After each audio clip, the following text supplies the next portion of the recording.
Welcome back. We're working with the idea of running a inner query this time. We're using an inner query with the idea of using the exists keyword.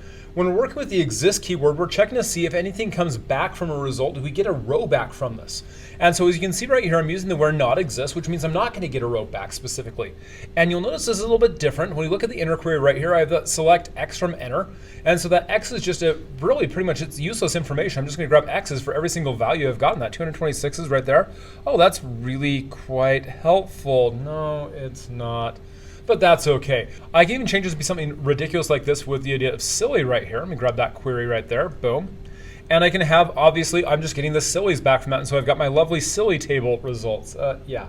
So generally, this is going to be done just with using a single X value or like a 1, just something that's really quick and easy to identify that you're not actually caring about the information. Instead, what you're looking for is, did something or nothing come back? Did we get a row back from this query?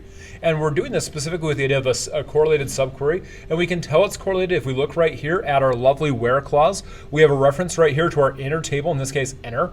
And we have a reference to our outer table, stu, for student. And so we have the fact that this is a correlated query because every execution row of the outer query right here from student stu is going to have an associated reference to this entire query because I'm matching on enter.studentID, matching it to stu.studentID. And so my enrollment table and my student table are going to be referenced for each time I run the query for this every single time. And so this is a correlated query again. But again, we're looking at this where not exists. And so when I run this full query as a whole, what that does is I'm going to give me back all the students who don't have enrollment, aka all the students who aren't taking classes.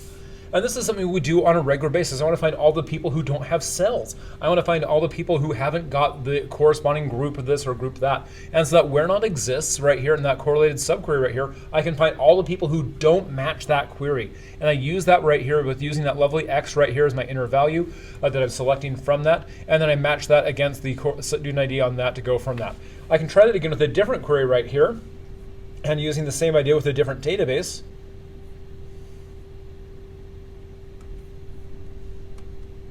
So we'll try a different database section with this. So I'm going to select outer.exporter name and outer.export destination code from exporter to outer, again, explicitly calling out that it's the outer table I'm working with. And then where exists, and where not exists, excuse me.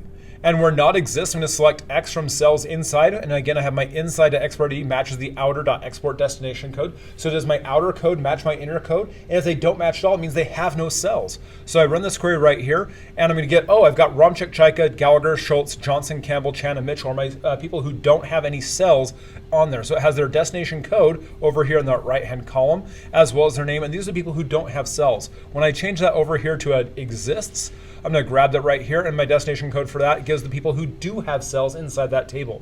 So I can get my Black, Reader, Smith, Thompson, Huggins, and Sudol. Those are my exporters who have made cells inside there, because again, that where exists says, did a row come back at all for that inner correlated subquery? I don't care that it's an X inside there. That's not the important part. That's just a text literal. What I care about is, did something come back? And so if something does come back, then I'm going to match that value right here to the name and destination code, and then cause that result to come back for that.